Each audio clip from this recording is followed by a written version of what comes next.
Good morning friends. आप सभी शिक्षकों का फिर से एक बार पुनः हमारे चैनल एजुकेशन पॉइंट क्यूज में स्वागत है। दोस्तों, आगामी बीपीएससी द्वारा आयोजित प्रधान शिक्षक या प्रधानाध्यापक हेतु दोस्तों जो सिलेबस तैयार किया गया है बीपीएससी द्वारा, उसमें एक पॉइंट है दोस्तों, रविन्द्रनाथ टैगोर का शिक्षण शास्त्र। तो आइए हम इसी टॉपिक पर आज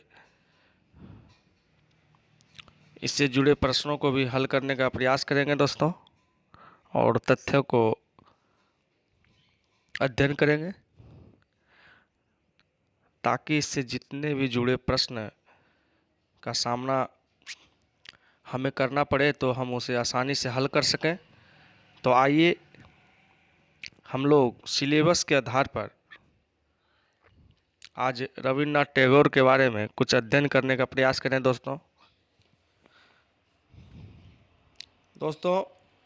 रविन्द्रनाथ टैगोर, जिनका जन्म 7 मई 1861 ईस्वी को बंगाल में हुआ था दोस्तों, और इनके पिता का नाम देवेंद्रनाथ टैगोर था, महर्षि देवेंद्रनाथ टैगोर।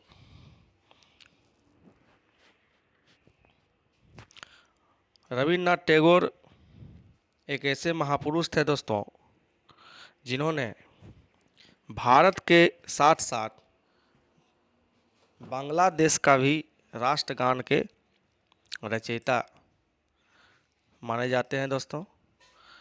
इन्होंने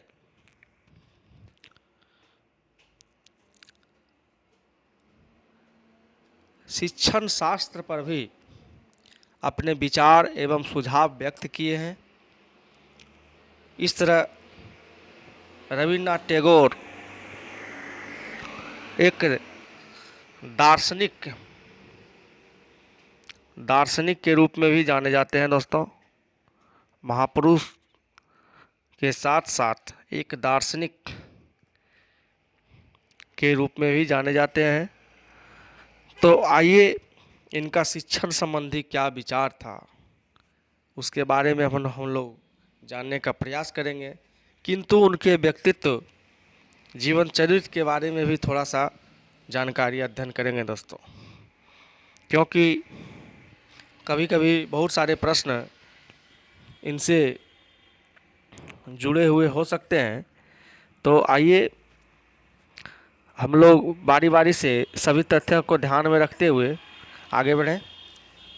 राष्ट्रगान के रोचक तथ्य देखिए, इन्होंने जो सबसे प्रसिद्धि हासिल की है दोस्तों, राष्ट्रगान के रचना के बाद ही, ठीक है। इसके परिणाम स्वरूप महात्मा गांधी ने रविन्द्रनाथ टैगोर को गुरुदेव की उपाधि से नवाजा, और रविन्द्रनाथ टैगोर ने गांधी जी को महात्मा शब्द का प्रयोग करते हुए उन्हें सम्मानित किया। तो रविन्द्रनाथ टैगोर ने 1911 में एक कविता लिखी जो 5 पदों में विभक्त था, ठीक है। इस कविता के पहले पद को ही राष्ट्रगान के रूप में ले लिया गया। टैगोर ने इस कविता को बंगाली भाषा में लिखा था दोस्तों, जिसमें संस्कृत शब्दों का भी प्रयोग किया गया। राष्ट्रगान को पहली बार 27 दिसंबर 1911 ईस्वी को कलकत्ता अधिवेशन में गाया गया था, जबकि 24 जनवरी 1950 को रविन्द्रनाथ के लिखे इस संगीत को आधिकारिक तौर पर राष्ट्रगान के तौर पर अपना लिया गया। कब? 24 जनवरी 1950 को आधिकारिक तौर पर राष्ट्रगान के तौर पर अपना लिया गया। पहली बार कब गाया गया? तो 27 दिसंबर 1911 को। और आधिकारिक तौर पर कब अपनाया गया? 24 जनवरी 1950 को। रविन्द्रनाथ टैगोर ने आंध्र प्रदेश के पदनापल्ली में इसे तैयार किया था।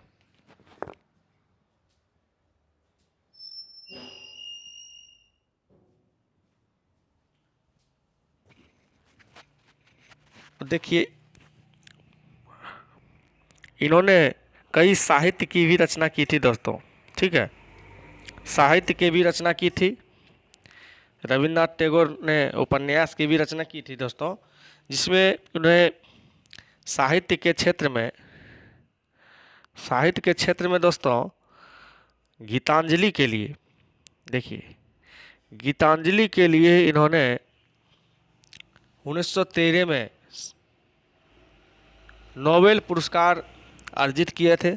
ठीक है, 1913 में साहित्य के क्षेत्र में गीतांजलि के लिए नोबेल पुरस्कार इन्हें प्राप्त हुआ था।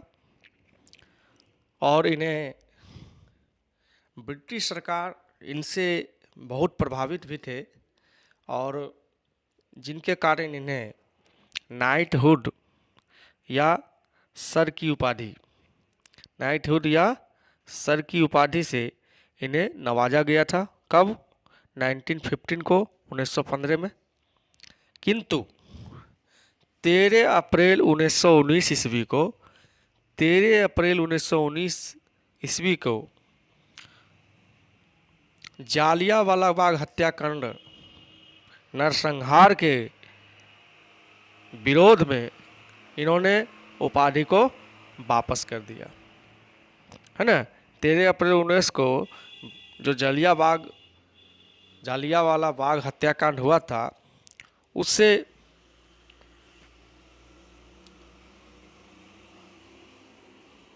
उसके विरोध में उन्होंने नाइटहुड, जो सर की उपाधि 1915 में इन्हें मिला था, उसे क्या कर दिया? लौटा दिया, है ना। इसे तत्कालीन ब्रिटिश सरकार जो थे भारत में, उन्हें लौटा दिया। ठीक है, देखिए गुरुदेव, इन्हें उपाधि जो मिला है, एक नाइटहुड, एक गुरुदेव जो है, गुरुदेव व्यक्तिगत तौर पर महात्मा गांधी ने इन्हें उपाधि दिया था। बदले में महात्मा गांधी को गुरुदेव ने महात्मा की उपाधि से उन्हें नवाजा। ठीक,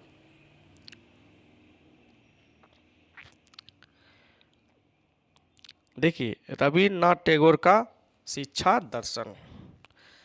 दर्शन की अब हम लोग बात करेंगे दोस्तों, जिससे संबंधित बहुत सारे कुछ प्रश्न आ सकते हैं। तो आइए हम लोग उसके अध्ययन करें। 22 सितंबर 1921 को विश्व भारती नामक प्रसिद्ध शैक्षिक संस्था की इन्होंने स्थापना किया था। 22 सितंबर 1921 को विश्व भारती नामक प्रसिद्ध शैक्षिक संस्था की स्थापना किया था। अब देखिए टैगोर का जो शैक्षिक मत क्या था इनका, शिक्षा के प्रति इनका मत क्या था? तो पहला मत है, प्रकृति, मानव तथा अंतर्राष्ट्रीय संबंधों में परस्पर मेल एवं प्रेम होना चाहिए। प्रकृति, मानव, अंतर्राष्ट्रीय संबंधों में परस्पर मेल होना चाहिए। दूसरा है, शिक्षा प्राप्त करते समय बालक को स्वतंत्र वातावरण मिलना परम आवश्यक है। देखिए, शिक्षा प्राप्त करते समय बालक को स्वतंत्र वातावरण मिलना परम आवश्यक है ना। उसके बाद देखिए शिक्षा दर्शन के आधारभूत सिद्धांत। एक है, बालक की शिक्षा उसकी मातृभाषा में के माध्यम से होनी चाहिए। देखिए यहाँ मातृभाषा पर इन्होंने, इनका शैक्षिक जो विचार है, सुझाव है कि मातृभाषा में शिक्षा होना चाहिए, बालक की शिक्षा मातृभाषा में ही होनी चाहिए। इनका पहला ये है। दूसरी बात है, शिक्षा प्राप्त करते समय बालक को स्वतंत्रता मिलनी चाहिए, है ना, पूर्ण स्वतंत्रता, किसी प्रकार की बंदिशें नहीं होनी चाहिए, इन्हें पूर्ण स्वतंत्रता मिलनी चाहिए बालक को। तीसरा है, बालक की शिक्षा नगर से दूर प्रकृति की गोद में होनी चाहिए। देखिए, प्रकृति की गोद में यानी खुला वातावरण में, ओपन, किसी नगर शहर से दूर, है ना, प्रकृति की गोद में, इस पर इन्होंने जोर दिया है। चौथा है, शिक्षा द्वारा बालक की समस्त शक्तियों का सामंजस्यपूर्ण विकास होना चाहिए, है ना। शिक्षा द्वारा बालक की समस्त शक्तियों का सामंजस्यपूर्ण विकास होना चाहिए। पांचवा है, प्रकृति वातावरण में स्वतंत्रता पूर्वक स्वयं करके सीखने का अवसर मिलना चाहिए। देखिए महात्मा गांधी का भी यही विचार था दोस्तों, करके सीखना। यहाँ भी इन्होंने प्रकृति वातावरण में स्वतंत्रता पूर्वक स्वयं करके सीखने का अवसर मिलना चाहिए। शिक्षा की धारणा, टैगोर के अनुसार शिक्षा की धारणा क्या क्या है, देखिए। शिक्षा की धारणा, टैगोर के अनुसार शिक्षा की धारणा शरीर तथा आत्मा से है, जो प्रकृति की गोद में स्वस्थ एवं प्रशांत प्रसन्नचित्त होकर विकास करता है। इनकी धारणा ये है। इनका उद्देश्य देखिए, उद्देश्य क्या है? पूर्ण जीवन की प्राप्ति के लिए मनुष्य का पूर्ण विकास करना, पूर्ण जीवन की प्राप्ति के लिए मनुष्य का पूर्ण विकार करना और शारीरिक विकास करना, मानसिक विकास करना, आध्यात्मिक एवं सांस्कृतिक विकास करना, शिक्षा तथा जीवन में सामंजस्यपूर्ण स्थापित करना, पूर्व मानव के रूप में विकसित करना। देखिए सब इनका क्या है, उद्देश्य है। शिक्षा का देखिए इनका उद्देश्य यही है, शैक्षिक उद्देश्य। और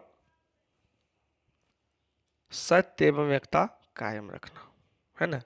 ये महात्मा गांधी के भी यही विचार थे दोस्तों, इनका भी यही विचार है, सत्य एवं एकता कायम रखना, है ना। पाठ्यक्रम देखिए, पाठ्यक्रम कैसी होनी चाहिए? पाठ्यक्रम देखिए विषय से संबंधित क्या है, इतिहास होना चाहिए शामिल, प्रकृति होना चाहिए, अध्ययन, भूगोल और साहित्य, ये इनका विषय से संबंधित ये है। अतिरिक्त में देखिए क्या क्या है, क्रियाएं देखिए क्या है, नाटक, भ्रमण, बागवानी, क्षेत्रीय अध्ययन, प्रयोगशाला, चित्रण, मौलिक रचना एवं आदि, ये इनसे संबंधित जो है पाठ्यक्रम होनी चाहिए। पाठ्यक्रम में ये सभी शामिल होनी चाहिए।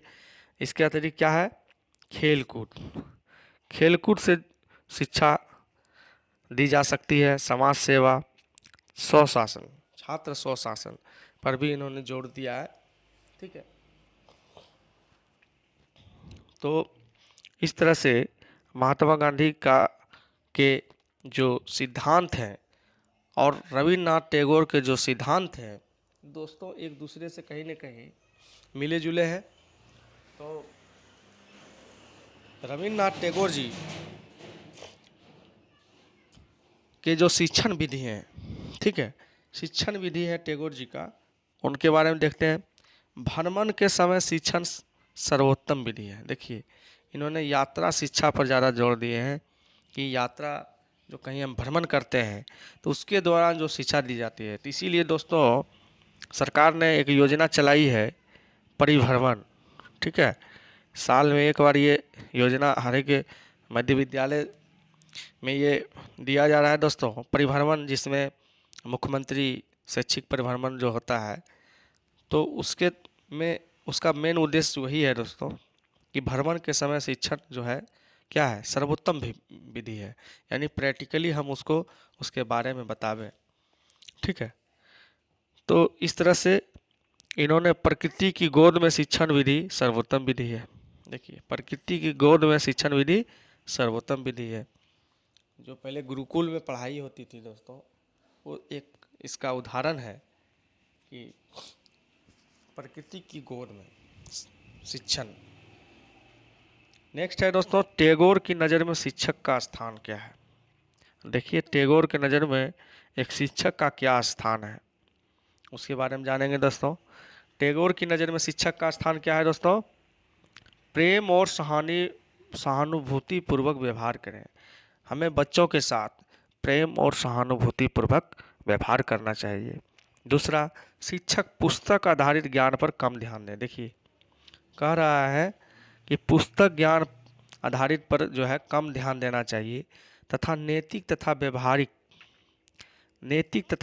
ज्ञान पर अधिक ध्यान दें, है ना। पुस्तकीय ज्ञान पर कम ध्यान दें और नैतिक व व्यवहारिक ज्ञान पर अधिक ध्यान दें, यानी अपने स्व विवेक से बच्चों को कैसे पढ़ाना है उस पर इन्होंने जोर दिया है दोस्तों, ठीक है। शिक्षक बालक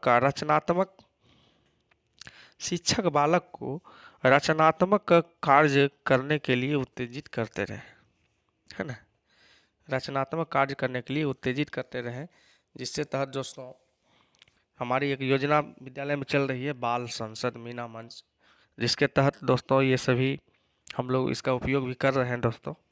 तो इसी तरह से रविन्द्रनाथ टैगोर जी जो शैक्षिक सुझाव और विचार हैं बहुत ही सराहनीय हैं दोस्तों। तो इस तरह से इन्होंने अपने वक्तव्य दिए हैं, शैक्षिक वक्तव्य दिए हैं दोस्तों। और रविन्द्रनाथ टैगोर जी का देहावसान मृत्यु कब हुआ था दोस्तों? 7 अगस्त 1941 ईस्वी को। 7 अगस्त 1941 ईस्वी को। तो दोस्तों इस तरह से जो हमारा आज जो वीडियो बनाने का उद्देश्य था दोस्तों, कि रविन्द्रनाथ टैगोर जी का शैक्षिक जो विचार एवं सुझाव है उसके बारे में, इनका जो शिक्षण शास्त्र है उनके बारे में जानकारी अध्ययन करना, जिससे हमें आगामी बीपीएससी द्वारा आयोजित प्रधान शिक्षक या प्रधान अध्यापक परीक्षा में जो डीएलएड संबंधित जो प्रश्न आएंगे दोस्तों, उसमें एक टॉपिक है रविन्द्रनाथ टैगोर का शिक्षण शास्त्र। तो आज हमने इस टॉपिक पर वीडियो बनाया है दोस्तों। कृपया कर हमारे वीडियो को ज़रूर शेयर करेंगे दोस्तों, लाइक करेंगे, शेयर करेंगे, सब्सक्राइब करेंगे दोस्तों, ताकि हम और नए नए वीडियो इसी तरह लाते रहें, आप लोगों को इसी तरह